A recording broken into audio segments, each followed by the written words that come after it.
बोलो सतगुरुदेव की जय हो। बोलो सतगुरुदेव की जय हो।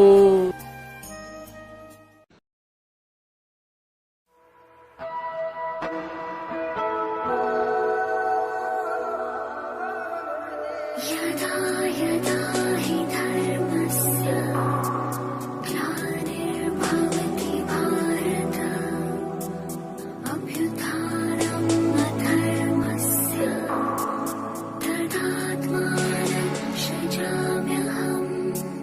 यदा यदा हि धर्मस्य ग्लानिर्भवति भारत अभ्युत्थानम् अधर्मस्य तदात्मानं सृजाम्यहम्। बोलो सतगुरुदेव की जय हो। बोलो सतगुरुदेव की जय हो।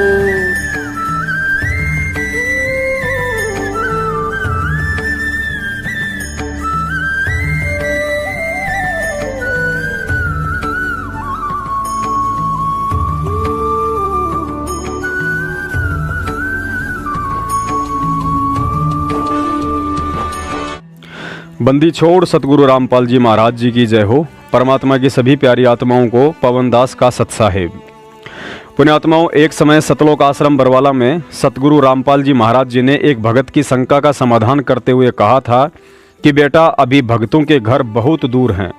मतलब आप जिन्हें मेरा बेटा बेटी भाई बंधु रिश्तेदार और सारनामी भगत समझ रहे हैं, ये भगत नहीं बल्कि कचरा हैं, जिन्हें साफ करने में मुझे कितना समय और संघर्ष करना पड़ रहा है मैं ही जानता हूँ। मेरी ज्ञान आधारी आत्माएं तो अभी शरण में आना बाकी हैं। फिर मुझे उन्हें समझाने के लिए नहीं बल्कि वे आत्माएं स्वयं दुनिया को समझाने के लिए संघर्ष किया करेंगी।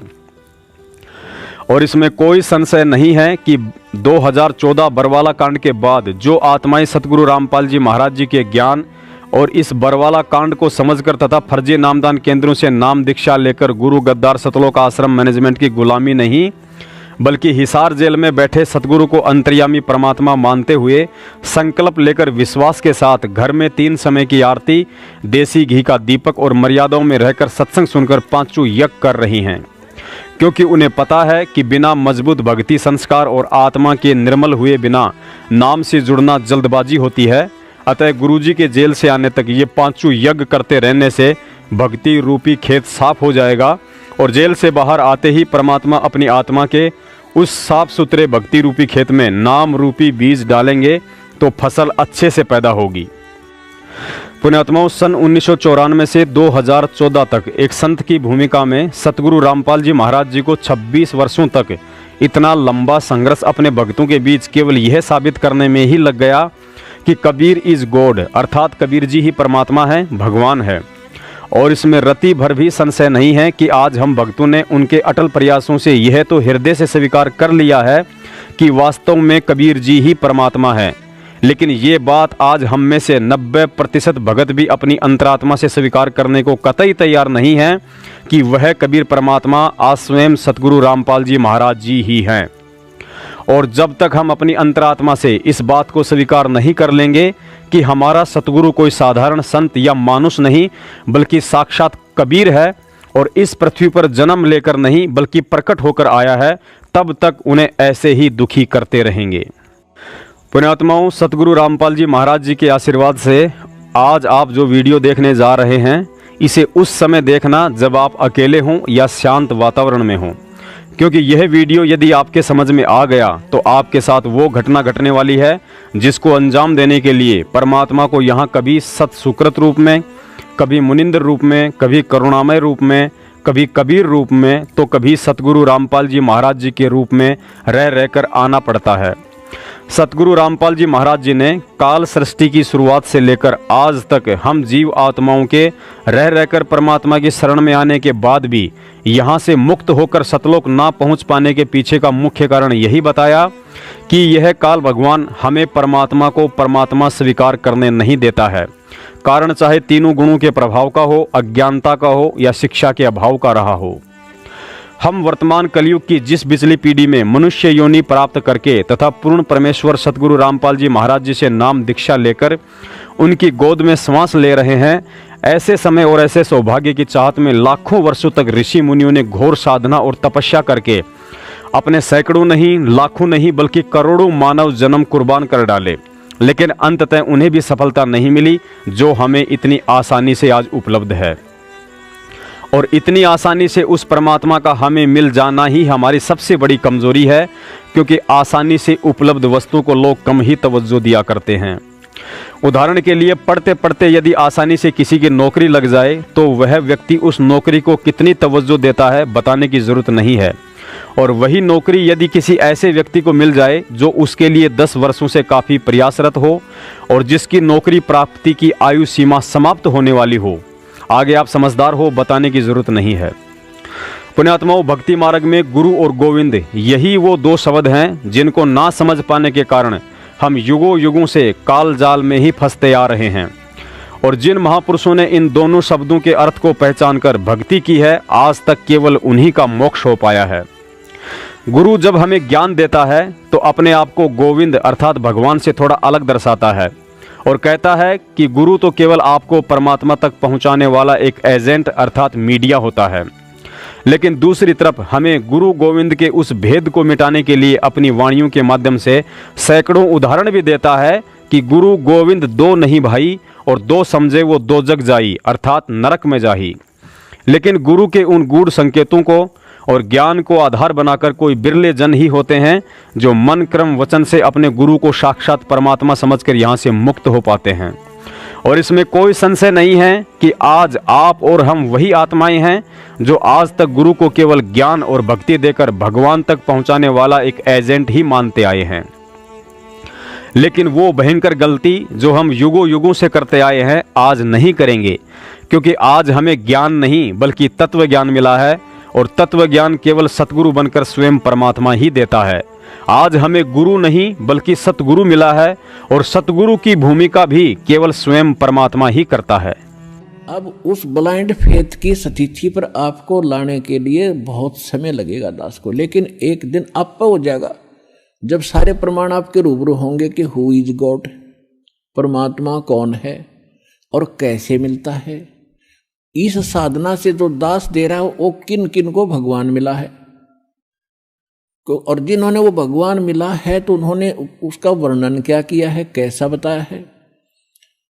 तो वही साधना जिन महापुरुषों ने जिस साधना के करने से परमात्मा मिले हों और वो आपके रूबरू कर दिया, क्योंकि आप स्वयं नहीं पढ़ सकते अध्यात्म लिटरेचर को, उसके लिए टीचर की आवश्यकता होती है सिलेबस को पढ़ाने के लिए।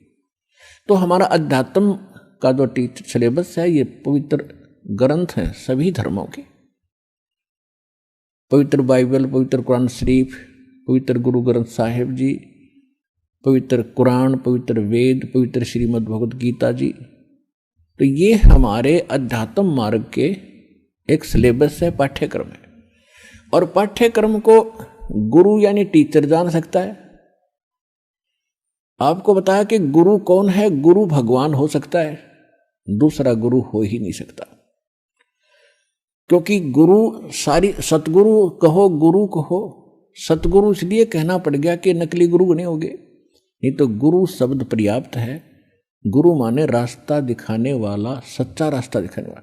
लेकिन झूठे गुरु हो गए इसलिए सतगुरु की आवश्यकता पड़ेगी। तो सतगुरु कहो और उसको गुरु कहो, परमात्मा ही आते हैं और वो ही गुरु हो सकते हैं, और गुरु है ही नहीं। बाकी पुण्यात्माओं, दास कोई वक्ता या प्रवक्ता नहीं है, आपकी तरह ही दो कौड़ी का जीव हूँ। दास केवल अपने उस अधिकार का प्रयोग करते हुए दो शब्द बोल पा रहा है जिसकी छूट हमें परमात्मा ने दी है, और वह छूट है साध संगति करने की। आज सतगुरुदेव जी की गैर मौजूदगी और उनके अज्ञातवास से आश्रम में आने तक हमें साध संगति का भरपूर फायदा उठाते हुए इस गुरु गोविंद में से गोविंद शब्द को जड़ से ही समाप्त कर देना है। क्योंकि जब गोविंद स्वयं गुरु का रूप बनाकर आया हुआ है तो भला हमें गोविंद से क्या लेना। क्योंकि परमात्मा कहते हैं, कबीर 7 दीप 9 खंड में गुरु से बड़ा ना कोई, करता करे ना कर सके, गुरु करे सो होय। एक और वाणी में बताया कि कबीर गुरु बड़े हैं गोविंद से, मन में देख विचार, हरि सुमरे सो रह गए और गुरु भजे हुए पार। इस तत्व ज्ञान को आधार बनाकर जब तक हम लोग मन क्रम वचन से गुरु में परमात्मा के दर्शन नहीं कर लेंगे, तब तक चाहे लाख वर्ष तक भक्ति कर लें और कितनी ही मर्यादा में रह लें, स्वर्ग से ऊपर की यात्रा नहीं कर सकते। परम पूज्य सतगुरु रामपाल जी महाराज जी ने जिन विकट परिस्थितियों को झेलकर 26 साल तक हमें जो अनमोल सत्संग सुनाए हैं, सैकड़ों कथाएं, वाणियां और तरह तरह के उदाहरण देकर समझाने की कोशिश की है, उनके इस अकथनीय प्रयास का एक ही निष्कर्ष निकलता है कि गरीब निर्गुण सरगुण एक है, दूजा ब्रह्म विकार, निर्गुण साहिब आप हैं और सरगुण संत विचार। अर्थात उन्होंने समझाया कि निर्गुण और सरगुण के भ्रम में पड़कर लोगों ने गुरु और परमात्मा को अलग अलग समझ लिया है, लेकिन निर्गुण रूप में सतलोक के अंदर बैठा वह कबीर परमात्मा स्वयं ही गुरु रूप में सरगुण बनकर यहाँ ज्ञान देने के उद्देश्य से प्रकट होता है। अर्थात निर्गुण और सरगुण दोनों अवस्थाओं में स्वयं परमात्मा ही होता है। परमात्मा कबीर साहिब जी ने आदरणीय गरीबदास जी महाराज जी के माध्यम से 250 साल पहले जिस पवित्र ग्रंथ साहिब की रचना करवाई थी, उस रचना के पीछे उनका मकसद आज हम पिछली पीढ़ी में उत्पन्न आत्माओं को गुरु शब्द में छिपे गोविंद की पहचान करवाना ही था। गरीबदास जी महाराज जी ने एक वाणी में बताया है कि गरीब अलल पंख अनुराग है, सुन मंडल रहे थीर, दास गरीब उधारिया, मोहे सतगुरु मिले कबीर। अर्थात आदरणीय गरीबदास जी को जब स्वयं कबीर परमात्मा एक साधु के रूप में छुड़ानी गांव की बणी में मिले थे, उस समय तक गरीबदास जी महाराज परमात्मा को केवल एक संत ही समझ रहे थे, लेकिन जब संत रूप में उन्हें प्रथम नाम देकर परमात्मा कबीर साहिब जी सतलोक ले जाकर अपनी वास्तविक स्थिति से परिचित करवा कर लाए, तो उसके बाद गरीबदास जी महाराज ने यह वाणी कही थी कि गरीब अलल पंख अनुराग है, सुन मंडल रहे थीर, दास गरीब उधारिया, मोहे सतगुरु मिले कबीर। अर्थात मैं जिन्हें एक साधारण साधु समझ रहा था, वह तो सतगुरु रूप में स्वयं कबीर परमात्मा ही मुझे आकर मिला था। पुण्यात्माओं, जिन जिन आत्माओं को एक संत रूप में आकर परमात्मा मिले थे, चाहे गरीबदास जी हो, नानक साहिब जी हों या धर्मदास जी हों, वर्षों पहले एक संत रूप में आकर परमात्मा का उन्हें मिलना, फिर सतलोक ले जाना और बाद में उन महापुरुषों के कर कमलों से प्रमाणित ग्रंथों की रचना करवाकर यह साबित करवा देना कि जो हमें जिंदा महात्मा और साधु संत के रूप में आकर मिले, फिर सतलोक लेकर गए, वह कोई और नहीं बल्कि स्वयं कबीर परमात्मा ही था, जो काल भगवान को धोखे में रखकर हमसे भक्ति करवाकर सतलोक ले जाने के लिए तरह तरह के भेष बदलकर बहुरूपीय की एक्टिंग करता रहता है। पुण्यात्माओं, अब आगे आपको कुछ ऐसे अकाट्य उदाहरण दिए जाएंगे जो ये सिद्ध कर देंगे कि सतगुरु रामपाल जी महाराज स्वयं पूर्ण परमेश्वर कबीर साहिब हैं, जो 8 सितंबर 1951 के दिन जन्म लेकर नहीं बल्कि प्रकट होकर इस पृथ्वी पर उतरे हैं। उदाहरण और सबूत आपको स्वयं सतगुरु रामपाल जी महाराज जी के रूप में कबीर साहिब जी के मुख कमल से बोले सत्संगों से ही दिए जाएंगे, लेकिन उससे पहले अपने विश्वास के लिए सतगुरुदेव जी के मुख कमल से उच्चारित 2 लाइन सुन लीजिए, क्योंकि यदि आप अपने सतगुरु के मुख कमल से कही बातों पर भी यकीन नहीं करेंगे तो फिर आज के बाद आपका भक्ति करना भी व्यर्थ है। तो आप जी ने ज्यादा नहीं सोचना चाहिए, इतने प्रमाण दास दे देता है, उसके बाद आपको बुद्धिमान को ये सोच लेना चाहिए जो ये संत शब्द बोलेगा सारी साची है, ये अंडरस्टूड हो जाना चाहिए आपको इतने प्रमाण देकर। पुण्यात्माओं, यदि हम गुरुजी के सत्संगों पर गौर करें तो पता चलेगा कि उन सभी महापुरुषों ने सतलोक देखने की जिद केवल परमात्मा की प्रेरणा से ही की थी, और उन महापुरुषों में परमात्मा ने सतलोक देखने की प्रेरणा सिर्फ और सिर्फ आज हम आत्माओं को यह दृढ़ विश्वास दिलाने के लिए की थी कि तुम जिस महापुरुष को एक रामपाल या फिर अपना गुरु समझ रहे हो, वह स्वयं मैं कबीर ही हूँ। नानक साहिब जी सतलोक देखने के बाद परमात्मा से परिचित होकर जब वापस पृथ्वी पर आए और पहले परमात्मा के जिस जिंदा महात्मा वाले रूप के साथ बकवाद कर रहे थे, उन्हें अज्ञानी और नीच कह रहे थे, फिर उसी जिंदा महात्मा वाले शरीर के विषय में दुनिया की आंखें खोलने और आज हम भक्तों को अपने सतगुरु पर दृढ़ विश्वास दिलाने के लिए बताया कि कहो गोसाई हमें ज्ञाना, परम पुरुष हम तुमको जाना। अर्थात हे जिंदा महात्मा के रूप में आए हुए परमात्मा, आप मुझे ज्ञान सुनाइए क्योंकि अब मैंने आपको पूर्ण परमात्मा स्वीकार कर लिया है। धन जिंदा प्रभु पूर्ण पुराना, बिरले जन तुमको पहचाना। अर्थात कभी जिंदा तो कभी किसी साधु संत के रूप में आकर अपनी आत्माओं को ज्ञान देने वाले पूर्ण परमेश्वर आपको तो कोई बिरले जन ही पहचान पाते हैं, जिस पर आपकी कृपा दृष्टि होती है। अपनात्माओं, अब आपको उस सूक्ष्म वेद में जो इस जन्म साखी से भी पहले लिखा हुआ था, परमेश्वर कबीर जी ने जो बोला बताया, जो कुछ भी बीती नानक साहब के साथ भी वो मिले, तो धर्मदास जी ने वो लिपिबद्ध कर रखी है, वो आपका रूबरू कराते हैं। आपका कति विश्वास दृढ़ हो जाएगा। पुण्यात्माओं, देखिएगा कबीर सागर, कबीर पंथी भारत प्रतीक युगलानंद बिहारी द्वारा पुरस्कृत ये है सवसम वेद बोध सागर, और 158 पृष्ठ पे नानक साहब जी की कथा चौपाई। नानक वचन, धन पुरुष तुम यह पद भाख्या, यह पद अमर गुप्त कह राखी। जब लो हम तुमको नहीं पावा, अगम अपार ब्रह्म फैलावा। कहो गोसाई हमसे ज्ञाना, परम पुरुष हम तुमको जाना। धन जिंदा प्रभु पूर्ण पुराना, बिरले जन तुमको पहचाना।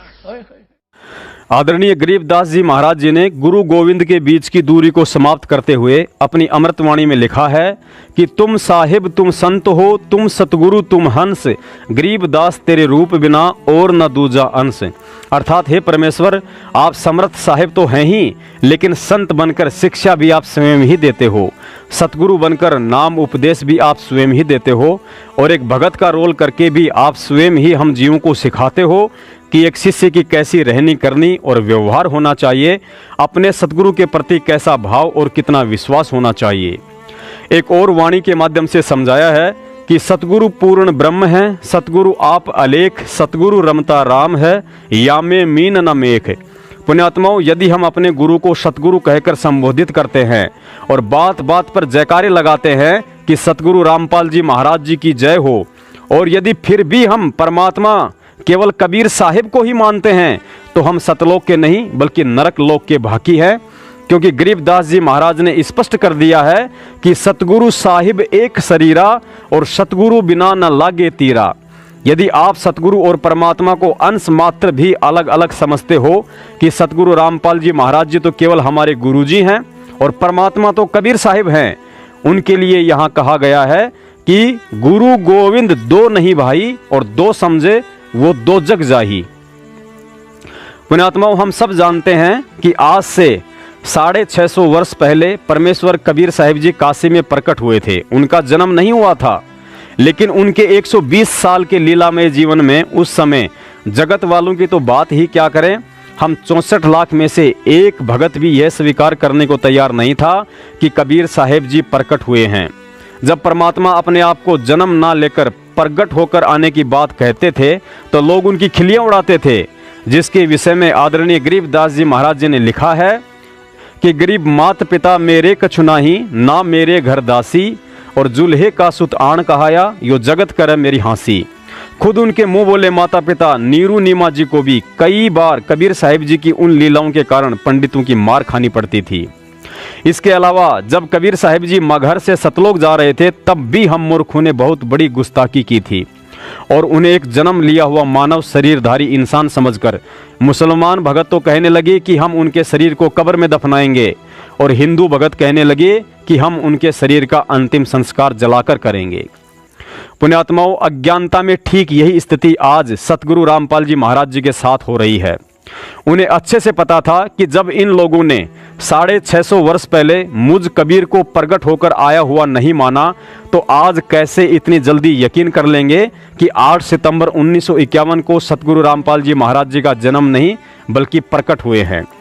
और इसी का एक छोटा सा ट्रेलर दिखाने के लिए कि संगत उन्हें अभी कितना जान पाई है, अपने सत्सेवक बच्चों को निमित्त बनाकर 8 सितंबर 2019 को ट्रू वीडियो चैनल पर सतगुरु प्रगट दिवस मनाने का वीडियो क्या डलवाया। अच्छे भक्तों ने अपने बयान देकर उन्हें परमात्मा के पद से रिजेक्ट कर दिया कि गुरु जी का तो माँ के गर्भ से जन्म हुआ है, वे प्रकट नहीं हुए हैं। पुण्यात्माओं, परमात्मा की वाणी है, ना सतगुरु जननी जण्या जाके माना बाप, पिंड ब्रह्मण से रहित हैं ना वहाँ तीनों ताप। यह दास आप सभी भक्तों से निवेदन करता है, इस वाणी के अनुसार यदि आप सतगुरु रामपाल जी महाराज जी को सतगुरु कहकर बोलते हैं तो उन्हें प्रकट हुआ ही मानना पड़ेगा, और यदि आप सतगुरु रामपाल जी महाराज जी को प्रकट हुआ नहीं मानते हैं तो भले आज ही ये भक्ति त्याग दीजिए, क्योंकि गुरु को मानुष समझने वाले इंसान कभी पार नहीं होते हैं। क्योंकि परमात्मा कहते हैं, गुरु मानुष कर जानते ते नर कहिए अंध, और वह दुखी संसार में फिर आग गए यम के फंद। पुण्यात्माओं, विचार करो, गीता जी में काल भगवान अर्जुन को कह रहा है कि अर्जुन, मेरे जन्म और मृत्यु अलौकिक हैं, जिसे 21 ब्रह्मांड के जीव नहीं जान सकते हैं, क्योंकि मेरा जन्म और मृत्यु तुम्हारी तरह मैथुन क्रिया से नहीं होता है। पुण्यात्माओं, जिस 21 ब्रह्मांड के स्वामी के अलौकिक जन्म और मृत्यु को आज तक कोई नहीं बता पाया था, लेकिन आज उसके जन्म और मृत्यु का सारा भेद जिस महापुरुष सतगुरु रामपाल जी महाराज जी ने दुनिया के सामने खोलकर रख दिया है, तो भला हम मूर्ख प्राणी उस सतगुरु रामपाल जी महाराज जी के अलौकिक जन्म को कैसे जान सकते हैं, और कैसे अपनी गंदी जुबान से 8 सितंबर को घर घर में मनाए जा रहे सतगुरु प्रकट दिवस का विरोध करते हुए कह रहे हैं कि गुरुजी का तो माँ के गर्भ से जन्म हुआ है।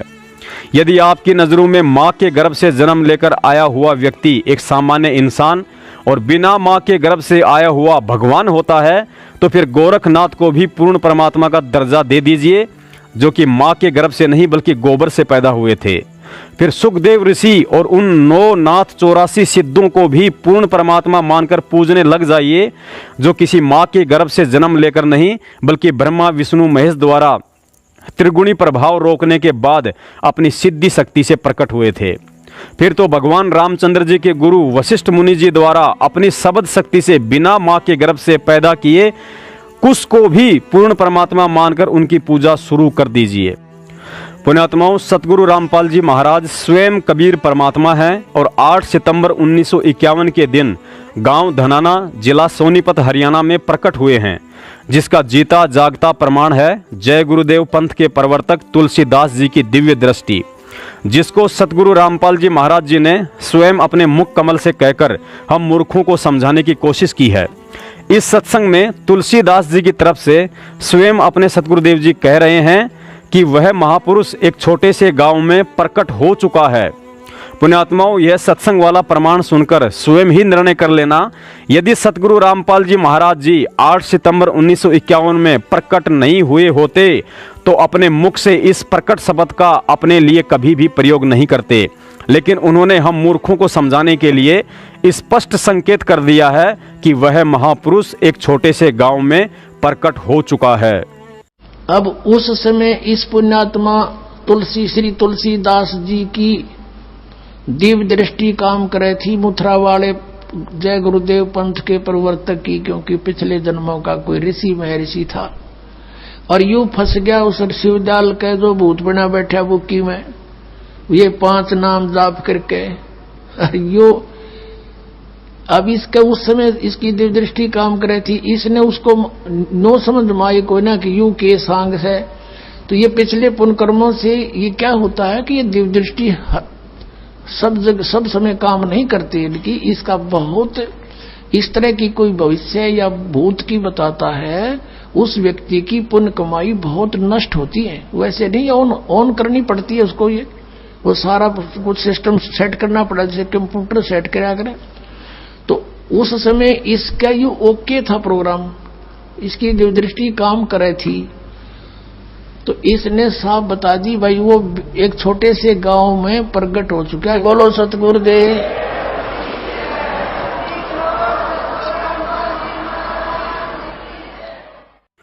पुण्यात्माओं, ऊपर का सत्संग सुनकर वैसे तो एक भगत को शंका की अब कोई गुंजाइश नहीं रहनी चाहिए कि सतगुरु रामपाल जी महाराज जी के रूप में कबीर परमात्मा जन्म लेकर आए हैं या प्रकट होकर आए हैं, लेकिन मन बड़ा पापी होता है, जल्दी से मानता नहीं है। तो चलिए आपके विश्वास को दृढ़ करने के लिए कि आपका सतगुरु स्वयं समर्थ कबीर है, कुछ और प्रमाण देते हैं।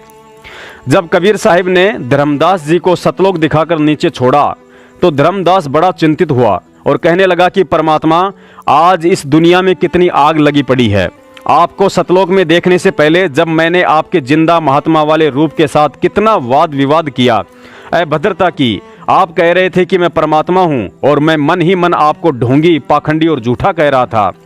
फिर आने वाले 600 साल बाद दुनिया वाले कैसे आपको एक साधारण से संत वाले शरीर को परमात्मा के रूप में स्वीकार करेंगे। पुण्यात्माओं, इस सत्संग के माध्यम से सतगुरुदेव जी ने धर्मदास जी की नहीं बल्कि आप और हमारी शंका के समाधान के लिए अंत में एक गहरी बात कही है। जब आप इस सत्संग को सुनेंगे तो अंत में गुरु जी कहते हैं कि धर्मदास, उस समय सब के सब कबीर परमात्मा की शरण गहेंगे। फिर तुरंत ही कह दिया कि मेरी शरण में आ जाएंगे। आप जी ने यहाँ इस मेरी शरण में आ जाएंगे वाले शब्द को समझना है कि आज सतगुरु रामपाल जी महाराज जी के रूप में वक्ता स्वयं कबीर ही है। अब ये क्लियर हो गया। कलयुग बीते 5500 पाचा, धर्मदास जब मेरा वचन यू होगा साचा, तू चिंता ना करे।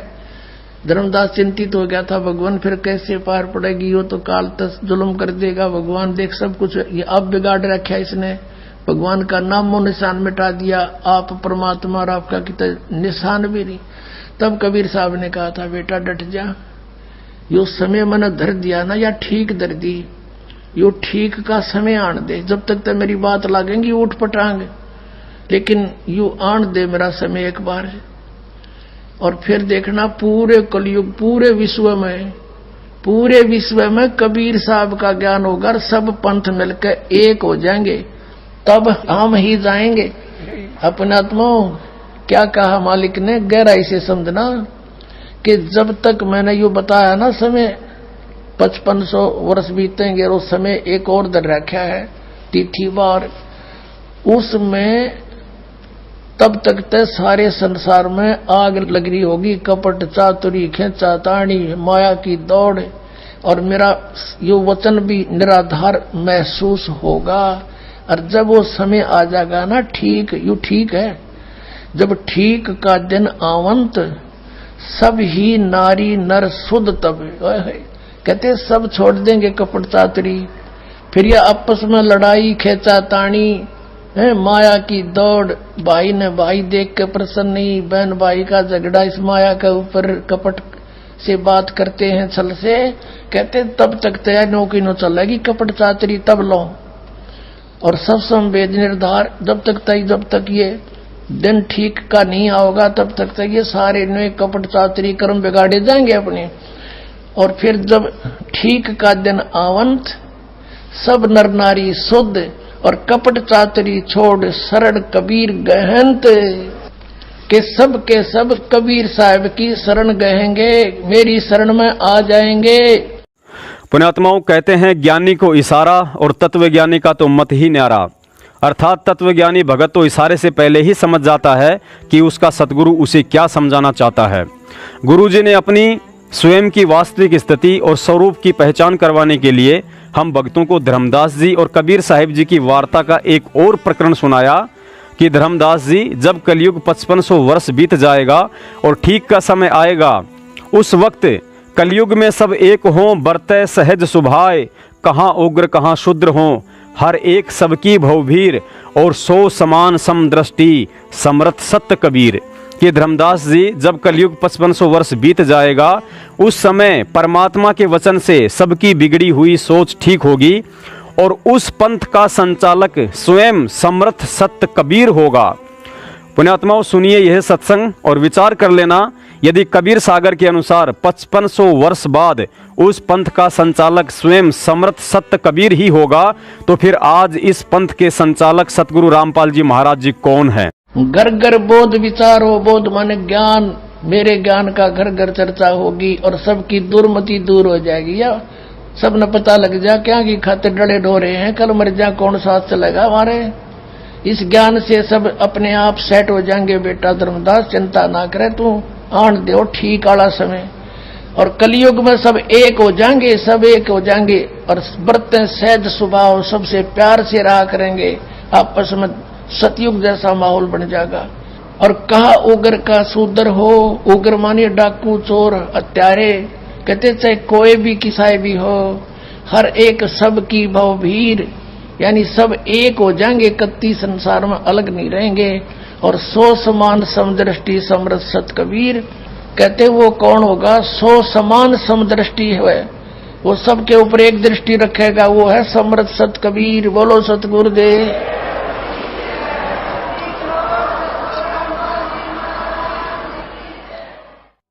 पुण्यात्माओं, आपके विश्वास को 100 का 100% दृढ़ करने के लिए कि सतगुरु रामपाल जी महाराज जी स्वयं कबीर हैं, सुनिए यह सत्संग जिसमें एक समय धर्मदास जी ने कबीर साहिब जी से प्रार्थना की थी कि हे परमात्मा, आपने एक तरफ तो 42 पीढ़ियों तक मेरा वंश चलेगा ऐसा आशीर्वाद दे दिया है, और दूसरी तरफ यह भी कह रहे हो कि इस सारनाम को गुप्त रखना है, तो फिर मेरे वंशज बिना सारनाम के कैसे पार होंगे?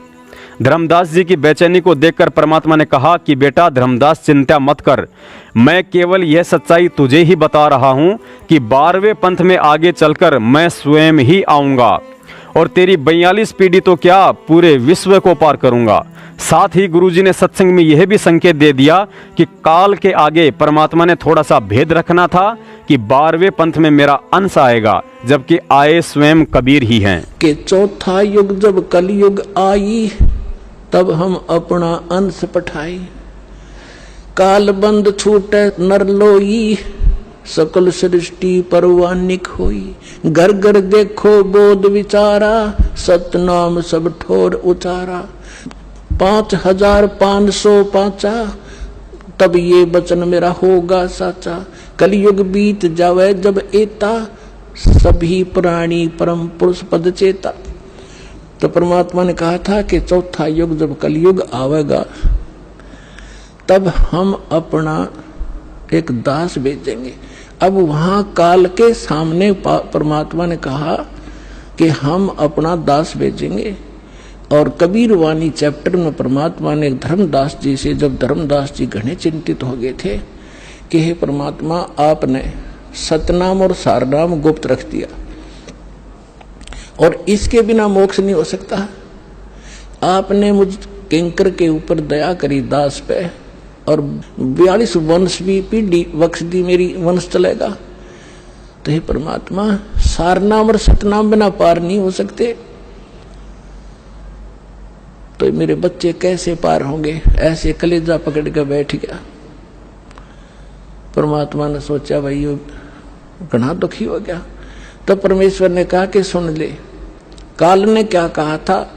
12 पंथ करूं मैं साजा, नाम तुम्हारा ले करूं आवाजा। 12 पंथ नाम जो लेगी, हमरे मुख में आन समोही। जाओ जोग जीत संसारा, जीवन माने कहा तुम्हारा। जीव तुम्हारा कहा न माने, हमारी ओढ़ हो बाद बखाने। अब इतना समय नहीं रहा, मैं वो सारे प्रमाण आज नहीं दिखा पाऊंगा आपको कि 12 पंथ कौन कौन से हैं। तो 12 पंथ, 12वां पंथ गरीबदास पंथ बताया है, लिखा कबीर सागर में।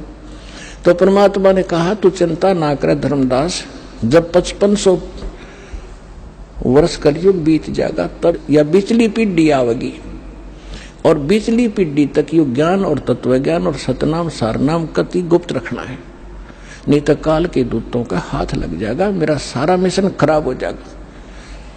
तो परमात्मा ने देखा कि ये बिल्कुल चिंतित हो गया घना। तब परमेश्वर ने कहा धर्मदास, जब साची बताऊं तेरे ते, तब धर्मदास ने कहा कि भगवान आज कितना अच्छा समय है, कलयुग स्टार्ट है सन 1398 में और 1512 तक, और आज भी लोग ना मानते, और आप कह रहे हो अगर भयंकर कलयुग पैदा कर देगा, काल ऐसा जुल्म कर देगा, हाहाकार मच जाएगी, इंसान करत गनी हो जाएंगे, तो उस समय कैसे पार होंगे? आज तो आप भी विद्वान हैं और फिर भी ना मान रहे ये लोग।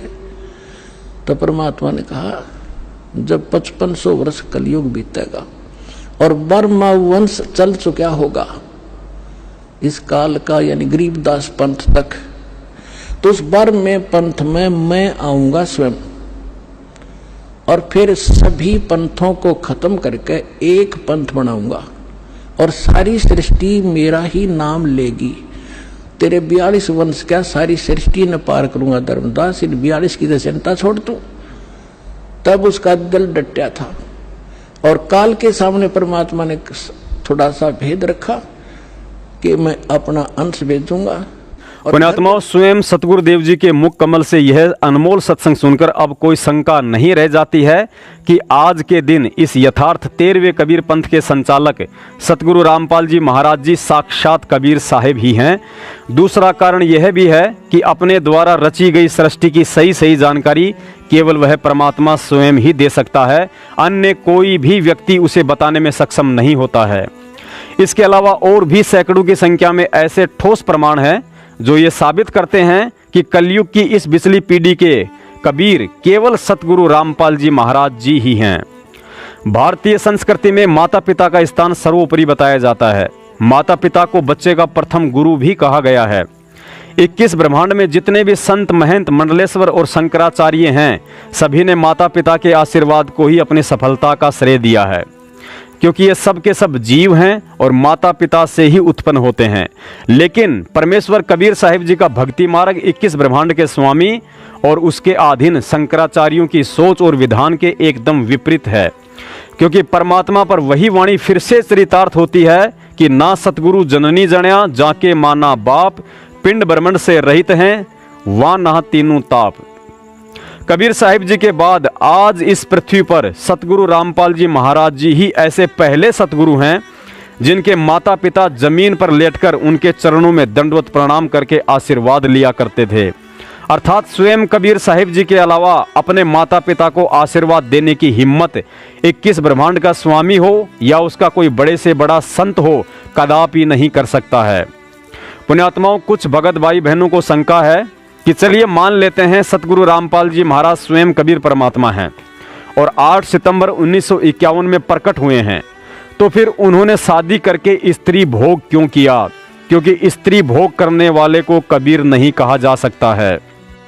पुण्यात्माओं, तत्व ज्ञान लेने के बाद भी हमारी सबसे बड़ी कमजोरी यही रहती है कि हम एक सामान्य इंसान की सोच और चरम दृष्टि से हटकर पर्दे के पीछे के रहस्य को जानने की कोशिश नहीं करते हैं। धर्मदास जी को कबीर साहिब कहते थे कि धर्मदास जी, मेरा शरीर आप लोगों की तरह पंच भौतिक तत्वों से बना हुआ नहीं है, मैं विदेही हूँ। तब धर्मदास जी ने कहा कि हे परमात्मा, मुझे दिखे देही और आप खुद को कहो विदेही, अर्थात मुझे तो आपका मेरी तरह शरीर दिखाई दे रहा है और आप कह रहे हो कि मैं विदेही हूँ। तब परमात्मा ने कहा कि धर्मदास, यही समझाने के लिए तत्व ज्ञान देने की जरूरत पड़ती है। ठीक इसी प्रकार भगत होकर भी जिन लोगों को लगता है कि सतगुरु रामपाल जी महाराज जी तो हमारी तरह एक इंसान है जो खाना भी खाते हैं, जिन्होंने स्त्री भोग भी किया है, फिर परमात्मा कैसे हो गया? पुण्यात्माओं, देखिए कबीर सागर का सरलार्थ, जिसके पेज नंबर 70 और 71 पर इसका भी परमात्मा ने समाधान निकाल कर रखा हुआ है, क्योंकि परमेश्वर को पता था कि काल इतनी आसानी से मेरे भक्तों को यह सत्य स्वीकार करने नहीं देगा कि तुम्हारा गुरु स्वयं कबीर है। गुरुजी ने बताया कि श्री कृष्ण जी की 8 पत्नियां थीं और 16,000 उन औरतों को भी अपनी पत्नी रूप में रखा हुआ था, जिनको एक राजा के साथ युद्ध में जीतकर छीना था। इसके अलावा कुछ गोपियां भी शामिल थीं। एक समय उन गोपियों ने श्री कृष्ण जी से एक इच्छा व्यक्त करी कि हम दुर्वासा ऋषि को भोजन करवाकर साधु भोज का पुण्य प्राप्त करना चाहती हैं, लेकिन समस्या यह है कि दुर्वासा ऋषि जमुना नदी के उस पार रहते हैं। तो श्री कृष्ण जी ने कहा कि जमुना नदी के किनारे पहुंचकर यह शब्द बोल देना कि हे जमुना दरिया, यदि श्री कृष्ण जी जती हैं और हमारे साथ कभी भोग विलास नहीं किया तो आप हमें रास्ता दे दीजिए, और जब आप दुर्वासा ऋषि को भोजन करवाकर वापस आओ तो जमुना से फिर प्रार्थना करना कि हे जमुना दरिया, यदि दुर्वासा ऋषि पवन आहारी है और उन्होंने भोजन नहीं खाया है तो हमें रास्ता दे दीजिए। आदरणीय गरीबदास जी महाराज जी ने अपनी वाणी में इसका प्रमाण भी दिया है कि गरीब कृष्ण गोपी का भोग कर फिर जति कहाया, जाकी गति पाई नहीं ऐसे त्रिभुवन राया। और ऋषि दुर्वासा जी के विषय में कहा है कि गरीब ऋषि दुर्वासा तप करे, ध्रुवा करे आहार, प्रेम भोज गोपियन का खाया, तनिक लाई वार। दुर्वासा पवन आहारी थे, सब भोजन खाया, श्रद्धालु की श्रद्धा पूर्ण कीनी, ताते भोग लगाया। गोपियों ने ऐसा ही किया। भोजन बनाकर जब जमुना दरिया के पास पहुंची तो वही शब्द उच्चारित किए कि हे जमुना दरिया, यदि श्री कृष्ण जी जती हैं और उन्होंने हमारे साथ कभी भी भोग विलास नहीं किया है, तो हमें रास्ता दे दीजिए।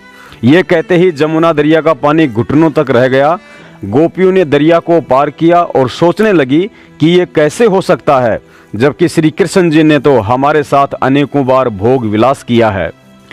गोपियां दुर्वासा ऋषि जी के आश्रम में पहुंचकर उनसे भोजन करने की प्रार्थना करने लगी, तो दुर्वासा ऋषि के शिष्यों ने कहा कि महात्मा जी भोजन नहीं करते हैं, वे केवल पवन आहारी हैं। सारा दिन में केवल एक बार दुर्वा यानी घास का एक तिनका मुंह में रखते हैं, इसीलिए उनका नाम दुर्वासा ऋषि है।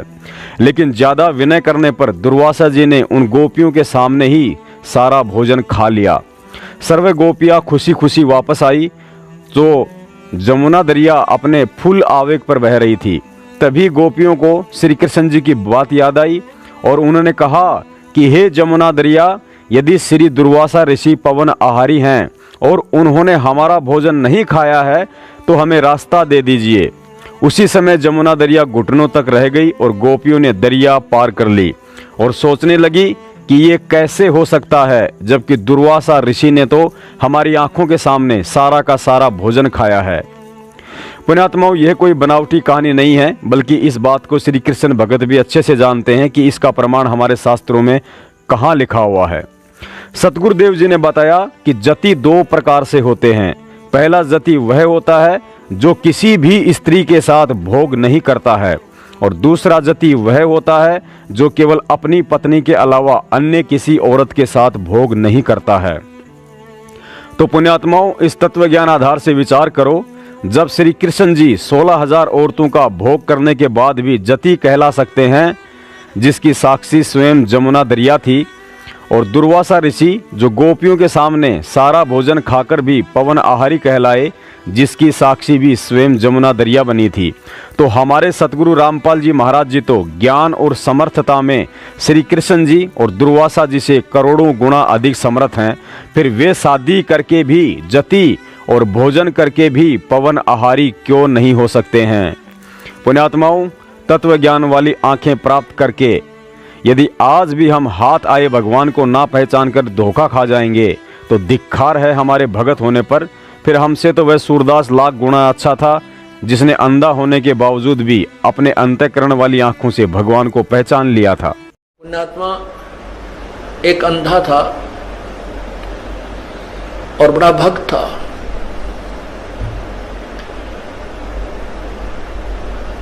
बड़ी साधना किया करता था।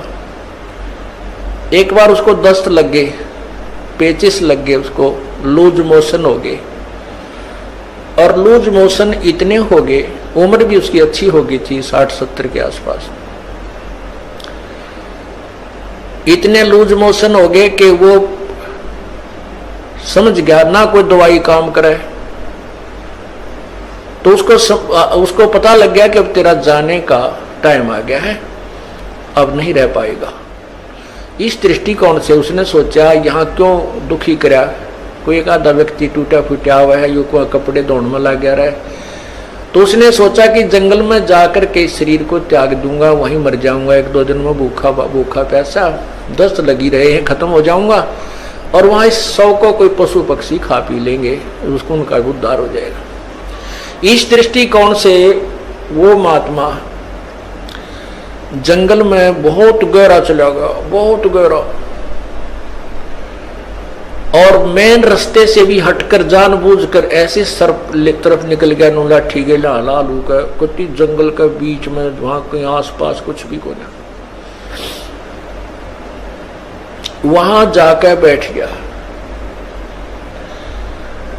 अब वो बैठा था, थोड़ी सी देर हुई थी, इतने में एक बालक आया 5-7 साल का, वर्ष का।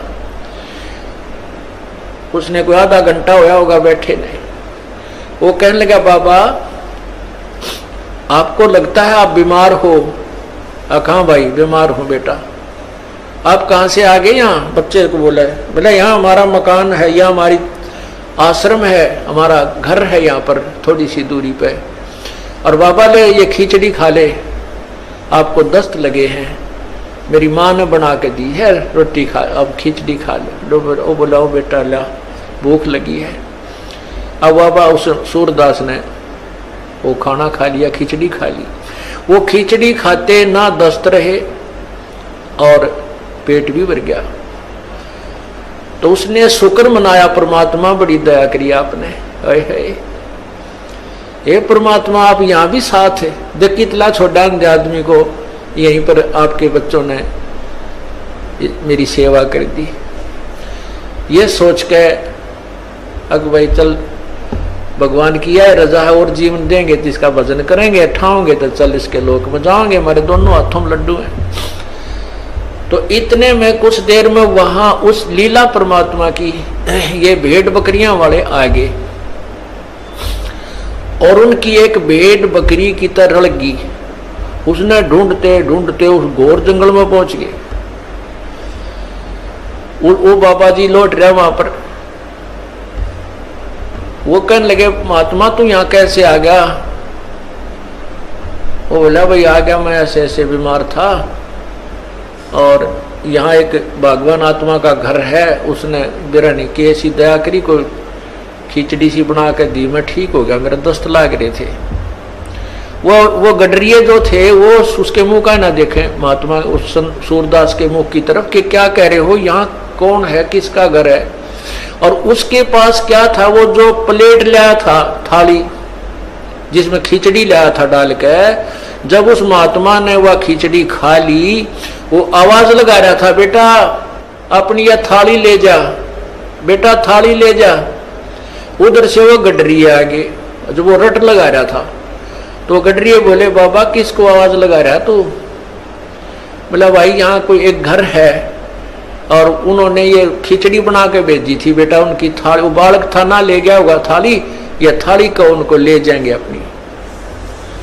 वो कहने लगे बाबा जी तू यहाँ कैसे आ गया ऐसे घोर जंगल में, यहाँ ना कोई घर है, यहाँ से 5-7 कोस तक है, कोई गांव भी कोई ना, तू घर की बात करे, यहाँ कोई घर नहीं है, ये थाली कहाँ से आ गई तेरे पास? ने बोला भाई मन ने बेरा है कितना आएगी, जब यार कोई है ही नहीं और कोई घर नहीं तो मौन साध गया।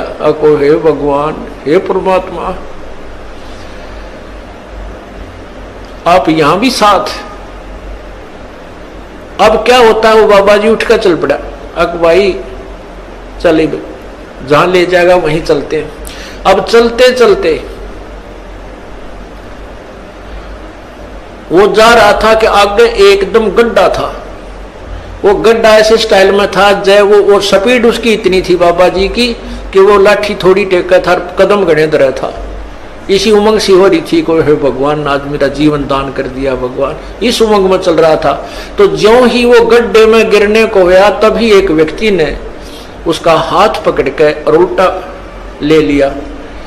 ने बोला बाबा आगे इतना जबरदस्त गड्ढा है, तुम गिर के मर जाता, वापस हो ले, ये रास्ता ठीक नहीं। तो उस संत ने उसके बचाने वाले का पैर पकड़ लिया, नो का नो नीचे एकदम पैरा में गट गया। नो बोला परमात्मा जब तक निकल गए थे मेरे हाथ से, आज नहीं छोड़ू तेरे, जब तुम वो पहचान नहीं सका आपको आज नहीं छोड़ू, मन मत बकावे। नो बोला बाबा क्यों मेरे घर पड़ गया, मैं तो एक राह चलता आदमी हूं और ये तो सूत बैठ गया, तू मर रहा हो, मैं भगवान ने भेज दिया यहाँ तेरे को बचाने के लिए। नो बोला ना, एक बार धोखा खा सका सूरदास, दूसरी बार नहीं। और फिर उसने छुटा लिया वो पैर हाथ। नो बोला छोड़ तू मेरे गले पड़ गया। जब वो कहता है, कहने लगा कोई बात नहीं, तू सारी सृष्टि का मालिक है और मैं बोधा जीव, तेरा मेरा के मुकाबला है कि मैं तुझे पकड़ सकूं, लेकिन सूरदास के दिल ते निकल जा जब देखूं किसा बलवान तू। नो बोला हीना जान के कमजोर निर्बल जानो और पैर छुटा गया है, अति बलवान तू है, सर्वशक्तिमान तू, लेकिन सूरदास के दिल ते निकल जा जब जानू किसा बलवान तू। कहते हैं उसी समय उसके दिव्य भी वो दृष्टि भी खुल गई और भगवान ने सामने दर्शन दिए जिस भी रूप में वो पूजा कर रहा था। पुण्यात्माओं, अभी तक आपने ऊपर का जितना वीडियो देखा है उसे देखकर यदि आपकी अंतर आत्मा ने यह स्वीकार कर लिया है कि वास्तव में हमारे सतगुरु रामपाल जी महाराज जी कबीर जी का अवतार या उनका कोई भेजा हुआ प्रतिनिधि नहीं बल्कि स्वयं साक्षात कबीर साहिब ही हैं, उसके बाद मैं आप सभी से एक ही सवाल करूंगा। पहले ये बताइए, क्या आपने सतगुरु रामपाल जी महाराज जी को साक्षात कबीर परमात्मा के रूप में स्वीकार कर लिया है? हाँ या ना? ऐसे नहीं, यदि आपने सतगुरु को पूर्ण परमात्मा कबीर साहिब मान लिया है तो दोनों हाथ उठाकर जोर से उनका जयकारा बोलकर यह समर्थन दीजिए कि वास्तव में हमारा गुरु कोई साधारण संत या मानुष नहीं बल्कि कबीर परमात्मा ही है। बंदी छोड़ सतगुरु रामपाल जी महाराज जी की जय हो।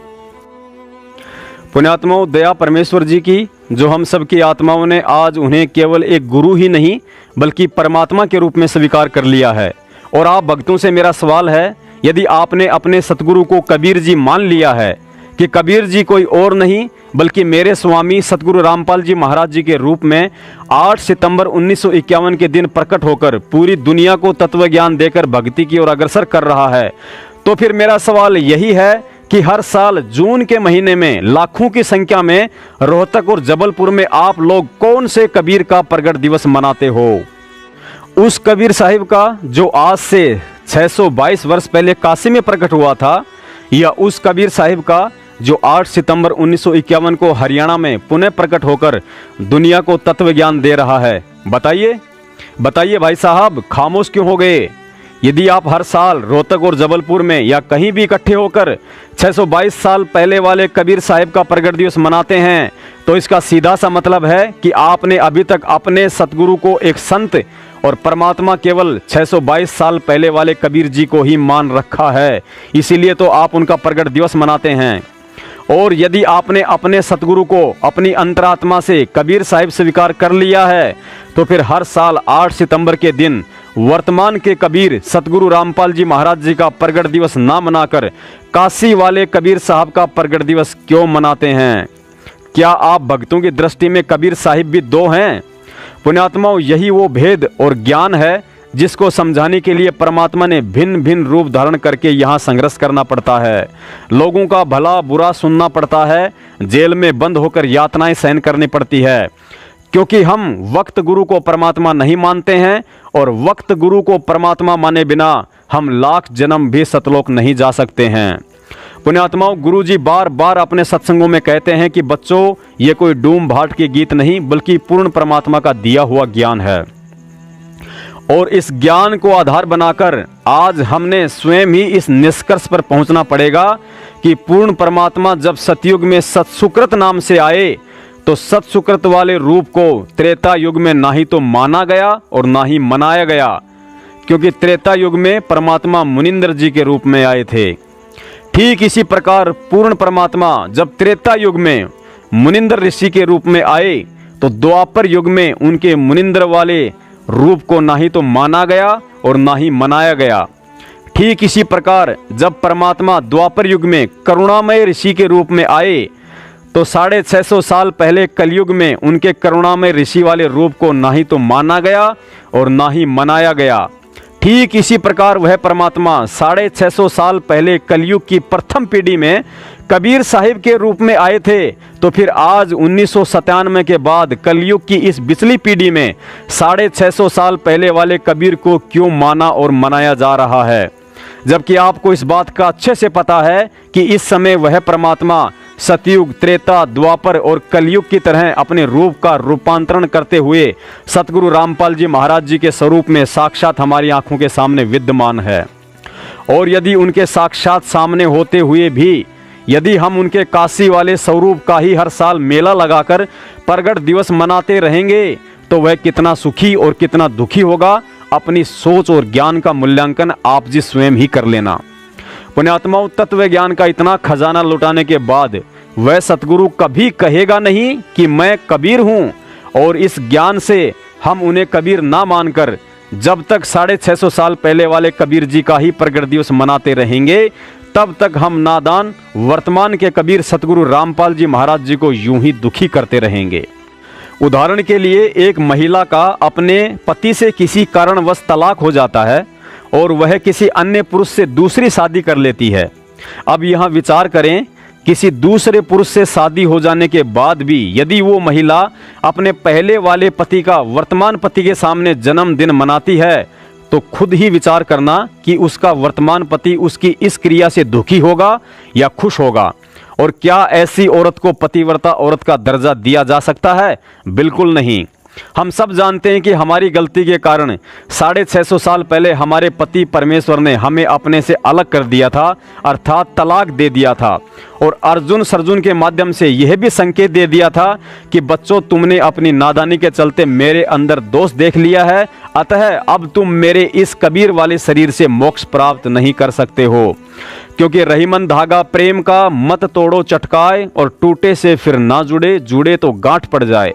पुण्यात्माओं, विचार करो, जब हमें 650 साल पहले कबीर जी का वह शरीर पार नहीं कर पाया तो आज 650 साल के बाद कैसे पार कर देगा? और यदि पार नहीं कर सकता है तो फिर उस शरीर का प्रगट दिवस क्यों मनाना? और यदि फिर भी कोई मनाता है तो उससे बढ़कर मूर्ख प्राणी और कौन होगा? यहाँ कुछ भगत भाई अपनी शंका व्यक्त कर सकते हैं कि यदि ऐसी बात थी तो फिर गुरुजी आश्रम में कबीर प्रगट दिवस क्यों मनाते थे? भाइयों और बहनों, इसका भी एक गहरा राज है। संत रामपाल जी महाराज जी अपने आप को तो अचानक से कबीर परमात्मा घोषित कर नहीं सकते, और कर दिया तो उन्हें कोई परमात्मा मानेगा भी नहीं। इसलिए हम आत्माओं को पतिव्रता पद वाली भक्ति करवाने के लिए कबीर जी को परमात्मा साबित करना अति आवश्यक था।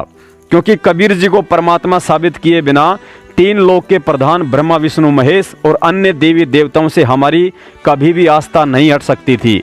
क्योंकि इनसे हमारी आस्था तभी हट सकती थी जब हमें शास्त्रों से कोई यह प्रमाणित कर दे कि इनसे ऊपर भी कोई परमात्मा है, भगवान है। और जब तक ये पूरी तरह से साबित नहीं हो जाता है तब तक कबीर प्रगट दिवस मनाना आप उनकी मजबूरी समझिए या जरूरी समझिए, ये आपके विवेक पर निर्भर करता है। लेकिन आज इतना तत्व ज्ञान देकर उन्होंने केवल कबीर जी को परमात्मा ही नहीं बल्कि यह भी साबित कर दिया कि वह कबीर जो सबका मालिक है वह कोई और नहीं बल्कि मैं स्वयं ही हूँ। और इतना साबित करने के बाद भी यदि आज हम उनके भगत ही उन्हें कबीर मानने को तैयार नहीं हैं तो फिर उन्हें हर साल तब तक यह कबीर प्रगट दिवस मनाने होंगे जब तक हम भगत लोग उन्हें कबीर साहब मानकर 8 सितंबर को सतगुरु दिवस नहीं मनाएंगे। पुण्यात्माओं, जब तक ठीक का समय नहीं आता है तब तक भक्ति मार्ग के रहस्यों को गुप्त ही रखा जाता है। क्योंकि परमेश्वर को पता है कि हम 21 ब्रह्मांड के जीवों की बुद्धि का कितना स्तर है। यदि समय से पहले बता भी दिया जाए तो हम उन यथार्थ बातों पर यकीन नहीं करेंगे, और उन यथार्थ बातों पर यकीन किए बिना हम गुरु को परमात्मा भी स्वीकार नहीं कर सकते, और बिना गुरु को परमात्मा स्वीकार किए हम इस काल के फंद से मुक्त नहीं हो सकते हैं। कहने का मतलब है हम उस दिन मोक्ष के अधिकारी और एक भगत कहलाने के लायक बनते हैं जिस दिन हम अपने गुरु को हृदय से पूर्ण परमेश्वर स्वीकार कर लेते हैं और गुरु के प्रति किसी भी तरह की कोई शंका की गुंजाइश नहीं रह जाती है। आज इतना तत्व ज्ञान लेने के बाद भी 90% संगत की हालत ऐसी है।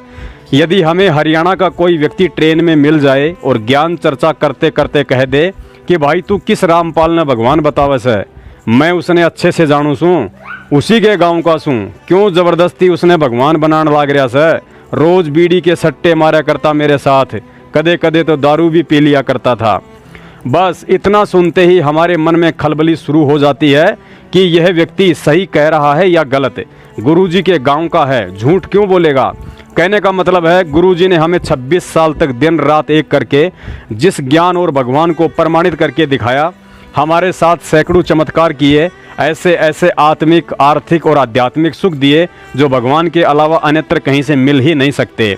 कहने का मतलब है उस महापुरुष के उन सभी उपकारों को नज़रअंदाज करके हम एक ऐसे भक्तिहीन ऐरे गहरे व्यक्ति की बात को सत्य मानकर मन को शंकाओं से भर लेते हैं जिसको हम जानते तक नहीं, जबकि गुरुजी ने अपने सत्संगों में सब स्पष्ट कर रखा है कि दास क्या है। उसके लिए परमात्मा कहते माया दासी संत की भगत की, और उभय दे आशीष विलसी और लातों छड़िया सुमर सुमर जगदीश।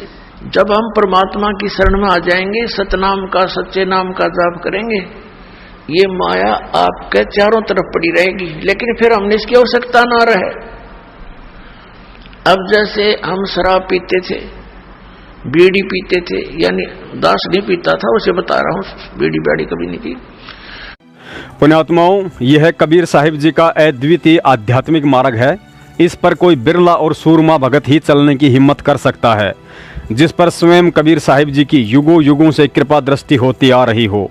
1-2 जन्मों तक तो हम उनके इस भक्ति मार्ग की ABCD भी नहीं जान पाते हैं। तभी तो परमात्मा ने नानक साहिब जी, धर्मदास जी, मलुकदास जी और मीराबाई जैसे दृढ़ भक्तों के लिए कहा था कि साधु सेती मस्करी और चोरा नाल कुशाल, मल अखाड़ा जीतेंगे ये युगन युगन के माल। अर्थात काल के साथ यह भक्ति वाली कुश्ती केवल मेरी वही आत्माएं जीत पाएंगी जो युगों युगों से मेरी शरण में रहकर भक्ति की खुराक और दाव पेच सीखने का अभ्यास कर रही हैं।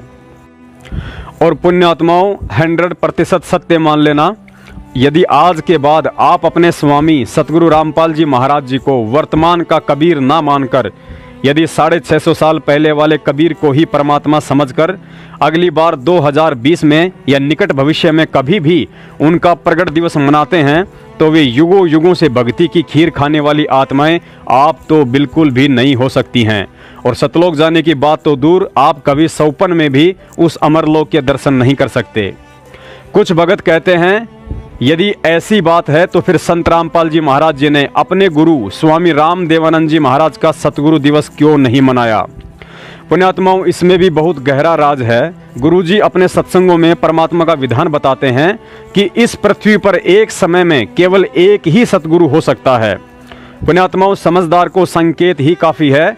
यदि स्वामी राम देवानंद जी महाराज पूर्ण परमेश्वर या पूर्ण सतगुरु होते तो शरीर में रहते सहते सन 1992 में वे संत रामपाल जी महाराज जी को दूसरा सतगुरु बनाकर सत्संग करने और सन 1994 में नामदान देने का आदेश कभी नहीं दे सकते थे, क्योंकि परमेश्वर के अपने अटल विधान अनुसार एक समय में इस पृथ्वी पर 2 नहीं बल्कि एक ही सतगुरु हो सकता है, और वह सतगुरु केवल संत रामपाल जी महाराज जी हैं। इस आध्यात्मिक मार्ग में स्वामी राम देवानंद जी महाराज जी का योगदान केवल इतना ही था कि पूर्ण परमेश्वर सतगुरु रामपाल जी महाराज जी ने गुरु शिष्य परंपरा को बनाए रखने और दुनिया की नज़रों में केवल अपने मुंह बोले गुरु की भूमिका निभाने के लिए ही उन्हें चुना था।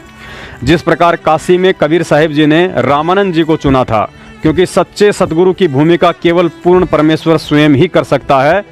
जो स्वयं जगत गुरु है उसे भला गुरु बनाने की क्या आवश्यकता, लेकिन सिर्फ और सिर्फ काल को धोखे में रखने के लिए उन्हें ऐसा करना पड़ता है। पुण्यात्माओं, यदि आपको स्वामी राम देवानंद जी महाराज और सतगुरु रामपाल जी महाराज जी के बीच की दूरी और आपसी संबंध समझ में आ गए हों, तो अब एक और कटु सत्य है जिसको स्वीकार करने में आपको ज़्यादा दिक्कत नहीं आनी चाहिए। और वह कटु सत्य ये है कि सतगुरु रामपाल जी महाराज जी को सार शब्द का दान या ज्ञान ना ही तो उनके मुंह बोले गुरु स्वामी राम देवानंद जी महाराज जी ने दिया था, और ना ही 1997 में कबीर साहिब जी ने आकर बोध कराया था। यह सार शब्द तो 8 सितंबर 1951 में वे स्वयं लेकर प्रकट हुए थे। और इतना ही नहीं, स्वयं सतगुरु रामपाल जी महाराज जी ने अपने मुंह बोले गुरु स्वामी राम देवानंद जी महाराज को सार शब्द देकर उन्हें पार भी किया था। शायद आपको इसके सबूत की जरूरत नहीं पड़नी चाहिए, लेकिन फिर भी यदि किसी वाद विवादी भगत को बताना पड़ जाए तो उसके लिए देखिए कबीर सागर के सरलार्थ का पेज नंबर 335, जहां स्पष्ट लिखा हुआ है कि धर्मदास, मैंने सतलोक में स्त्री पुरुषों से उत्पन्न अच्छी हंस आत्माओं से इस काल लोक के जीवों को पार करने की योजना बनाई थी। तुम वह 8वीं बूंद हो, लेकिन तुम सबको काल ने ठग लिया। अब इस संसार में मेरी 9वीं बूंद यानी नौतम सुरती आपकी तरह ही माता पिता की बूंद से ही संसार में आएगा।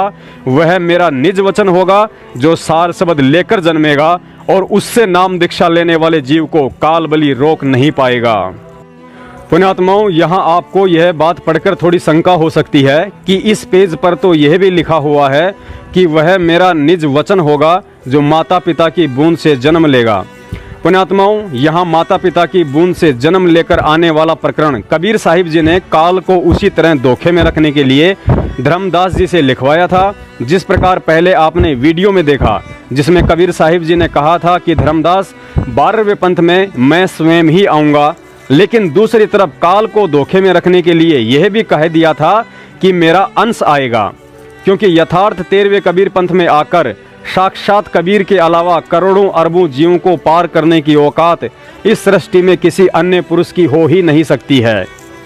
पुण्यात्माओं, बताने के लिए तो अभी और बहुत सारे रहस्य हैं, लेकिन जब ठीक का समय आएगा और पूर्ण परमेश्वर सतगुरु रामपाल जी महाराज जी प्रेरणा करते रहेंगे तो दास आप सभी भाई बहनों की सेवा में समय समय पर हाजिर होता रहेगा। कुल मिलाकर इस 1 घंटे के वीडियो का निष्कर्ष यही निकलता है कि आज के बाद हमें हर साल 8 सितंबर को सतगुरु प्रगट दिवस के अलावा अन्य कोई भी दिवस नहीं मनाना है, चाहे वह कबीर प्रगट दिवस हो या फिर सतलोक आश्रम मैनेजमेंट हरियाणा के द्वारा मनाया जाने वाला काला दिवस हो। और यदि कोई मनाता है तो ना ही हमें उससे किसी तरह का कोई सहयोग करना है और ना ही उसमें जाना है, वरना हम इस दुनिया के सबसे बड़े कृतघ्नी जीव होंगे। और कृतघ्नी जीव के विषय में परमात्मा कहते हैं कि कृतघ्नी भूले नर लोई, जा घट निश्चय नाम ना होई। अर्थात जो व्यक्ति या भगत अपने गुरु के उपकारों को भुला दे या किसी दूसरे का गुणगान करे उसे कृतघ्नी जीव कहा जाता है। ऐसे जीव का नाम सदा सदा के लिए समाप्त हो जाता है।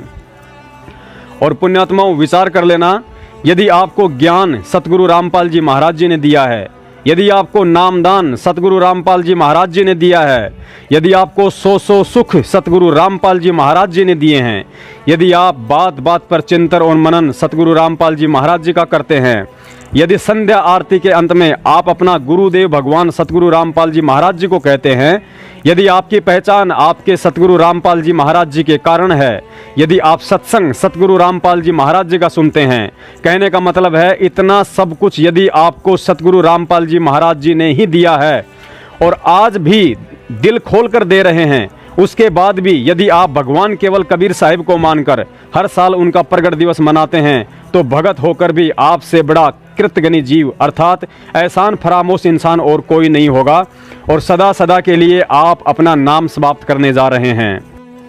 अंत में आप सभी सत्सेवक भाई बहनों से दास की यही प्रार्थना है कि इस वीडियो को अगले साल 8 सितंबर 2020 तक फेसबुक, व्हाट्सएप और यूट्यूब पर इतना शेयर करें कि प्रत्येक भगत तक संदेश पहुंच जाए और अगले वर्ष इस पवित्र सतगुरु प्रगट दिवस को मनाने वालों की संख्या लाखों में हो जाए। बंदी छोड़ सतगुरु रामपाल जी महाराज की जय हो। सत साहिब।